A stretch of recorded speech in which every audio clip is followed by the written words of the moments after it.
सूझबूझ कहती है कि मनरेगा कभी बंद मत करो। ऐसी गलती नहीं कर सकता हूं क्योंकि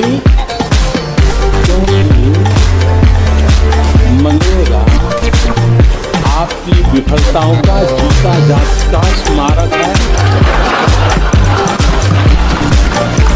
आजादी के 60 साल के बाद आपको लोगों को गड्ढे खोदने के लिए भेजना पड़ा। ये आपकी विफलताओं का स्मारक है और मैं गाजे बाजे के साथ इस स्मारक का ढोल पीटता रहूंगा। ये प्रधानमंत्री की जुबान। तो कुछ लोगों को उम्र तो बढ़ती है लेकिन समझ नहीं बढ़ती है, तो समझने में बड़ी देर लगती है। कुछ लोगों का ऐसा रहता है और इसलिए चीजें समझने में बड़ा समय जाता है। कुछ लोग तो समय बीतने के बाद भी चीजें समझ नहीं पाते। ये प्रधानमंत्री की जुबान। देश देख रहा है, देश देख रहा है, एक अकेला कितनों को भारी पड़ रहा है, एक अकेला कितनों को भारी पड़ रहा है।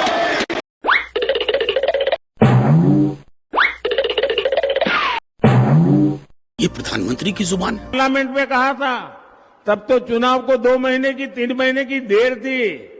मैंने कहा था इनकी सबसे बड़ी नेता चुनाव लड़ने की हिम्मत नहीं करेगी, वो डर के मारे भाग जाएगी, वो डर के मारे भाग जाएगी। और वो भाग करके राजस्थान गई और राजस्थान से राज्यसभा में आई और हुआ भी यही। ये प्रधानमंत्री की जुबान। कांग्रेस ने ऐसी सरकार चलाई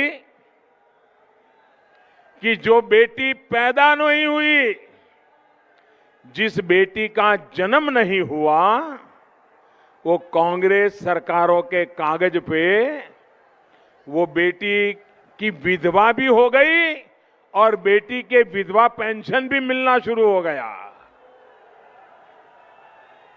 ये रुपये कौन कौन विधवा थी जो लेती थी? ये कांग्रेस की कौन सी विधवा थी जिसके खाते में रुपया जाता था? ये कांग्रेस की कौन सी विधवा थी जिसके खाते में रुपया जाता था? ये प्रधानमंत्री की जुबान। अरे मूर्खों के सरदार,